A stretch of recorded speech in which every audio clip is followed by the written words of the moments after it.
Load shedding সমস্যাৰ পৰিত্ৰাণ পাবলৈ আমাৰ অন্যতম আহিলা হৈছে ইনভাৰ্টাৰ।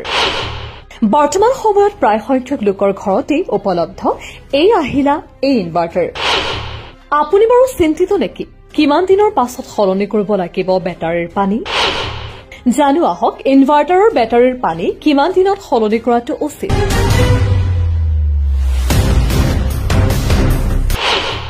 জানো আহক কেনেকৈ যতন ল'ব আপোনাৰ ঘৰত থকা এই ইনভাৰ্টাৰ। গৰমৰ দিনত বিশেষভাৱে প্ৰয়োজন হোৱা এবিধ আহিলা হৈছে ইনভাৰ্টাৰ। অৱশ্যে অসমত 12 মাহেই ইনভাৰ্টাৰৰ প্ৰয়োজন হয়, কাৰণ অসমত লোডশ্বেডিঙৰ প্ৰকোপ যথেষ্ট বেছি। গৰমৰ দিনকেইদিনত বিদ্যুতৰ চাহিদা বৃদ্ধি পোৱাৰ পৰিপ্ৰেক্ষিতত লোডশ্বেডিঙৰ হাৰো বৃদ্ধি পায়। তেনেস্থলত ইনভাৰ্টাৰৰ প্ৰয়োজনীয়তা যথেষ্ট বেছি, যাৰ বাবে প্ৰায় ঘৰতে আছে ইনভাৰ্টাৰ। কিন্তু বহুলোকে ইনভাৰ্টাৰৰ বিষয়ে জানিব লগা কিছুমান কথা নজনাৰ বাবেই বহু সময়ত সমস্যাৰ সন্মুখীন হয়। আন ইলেক্ট্ৰনিক আহিলাৰ দৰে ইনভাৰ্টাৰতো যত্নৰ প্ৰয়োজন হয়।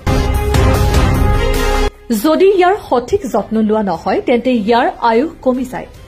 এই প্ৰতিবেদনত ইনভাৰ্টাৰৰ ক্ষেত্ৰত ল'বলগীয়া কেতবোৰ প্ৰয়োজনীয় দিশৰ বিষয়ে অৱগত কৰাৰ প্ৰয়াস কৰা হৈছে।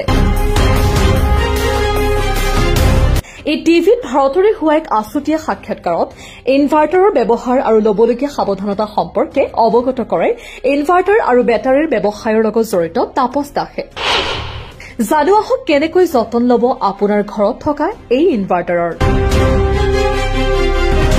ইনভাৰ্টাৰ এটা লগোৱাৰ পাছত প্ৰতি 3 মাহৰ অন্তৰে অন্তৰে বেটাৰীত পানী আছে নে নাই চাব লাগে। পানী কমিলে ভৰাব লাগে।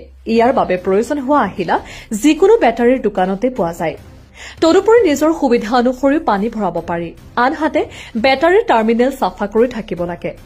ইনভাৰ্টাৰ এটা সঠিকভাৱে চলিবলৈ সংলগ্ন বেটাৰীত পানীৰ প্ৰয়োজন হয়, যাৰ বাবে নিয়মীয়াকৈ বেটাৰী পৰীক্ষা কৰি থাকিব লাগে। বছৰত 2-3 বাৰ বেটাৰীৰ পানীৰ প্ৰয়োজন হয়, কিন্তু তথাপিও 3 মাহৰ মূৰে মূৰে পৰীক্ষা কৰাটো ভাল। পানী কমিলে লগে লগে ভৰাব লাগে। সাধাৰণতে বেটাৰীত বছৰত 3 বাৰ পানী ভৰোৱাৰ প্ৰয়োজন হয়। পানীৰ স্তৰ চোৱাৰ বাবে বেটাৰীৰ ওপৰৰ সূচক থাকে। সেই ৰঙা আৰু সেউজীয়া নাইবা নীলা ৰঙৰ সূচকৰ জৰিয়তে সহজতে পানীৰ স্তৰ পৰীক্ষা কৰিব পাৰি। ৰঙা আৰু সেউজীয়া ৰঙৰ সূচকৰ মাজত পানীৰ স্তৰ থাকিব লাগে। ৰঙা ৰঙৰ তলত পানীৰ স্তৰ গ'লে লগে লগে পানী সেউজীয়া ৰঙা সূচকলৈকে ভৰাব লাগে। পানী সদায় ৰঙা আৰু সেউজীয়াৰ মাজত থাকিব লাগে।